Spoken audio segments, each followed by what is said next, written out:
সুশীলাজি মনের ইচ্ছা যে সুদামা যদি তার বাল্য বন্ধু দ্বারকাধীশের কাছে যায়, তাদের অবস্থা দেখে শ্রবণ করে কিছু যদি সাহায্য করে বাল্য বন্ধুকে, তাহলে এই বৃদ্ধ অবস্থায় এত কষ্ট দুঃখের মধ্যে আর কাটাতে হবে না।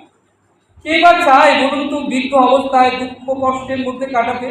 সবাই চায় বৃদ্ধ অবস্থায় যেন আমি একটু ভালোভাবে থাকতে পারি, ভালোভাবে বেঁচে থাকতে পারি, একটু সুখে থাকতে পারি, এটাই ইচ্ছা। কিন্তু যদি আপনি সুশীলাজি ভাবছেন, আমি যদি বলি আমার স্বামীকে যে আপনি গিয়ে কিছু চান, তাহলে কখনোই সুদামাজি যাবেন না, বন্ধুর কাছে হাত পেতে কিছুই চাইবেন না।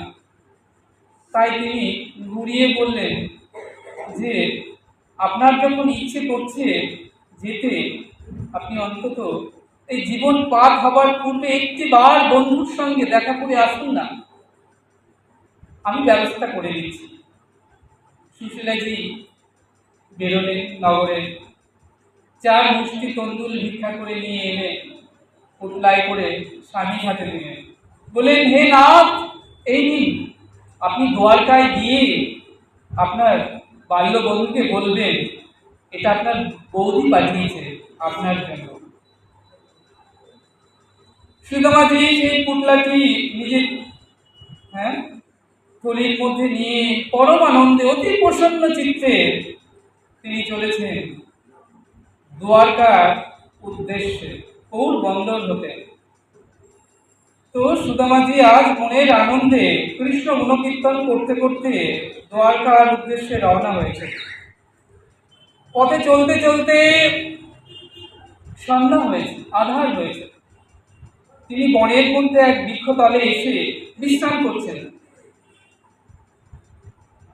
যখন চোখ খুললেন, পাখির কলরবে সকাল হয়ে গেছে। তখন চোখ খুলতেই দেখছেন সামনে বড় মহল, বিরাট প্রাসাদ। পথ চলতে প্রদীপকে জিজ্ঞেস করছে, আচ্ছা ভাই বলতে পারো এটি কোন জায়গা? এটা কি দ্বারকাপুরী? জানো, আমি না কানাইয়ের সঙ্গে দেখা করতে এসেছি। কৃষ্ণ পথ চলতি পথিক কখনো কৃষ্ণ বা কানাই এমন শোনেননি। কারণ দ্বারকায় কৃষ্ণকে কৃষ্ণ বলে কেউ ডাকে না, কানাই বলেও ডাকে না। দ্বারকায় তিনি কি বলে পূজিত হন? দ্বারকা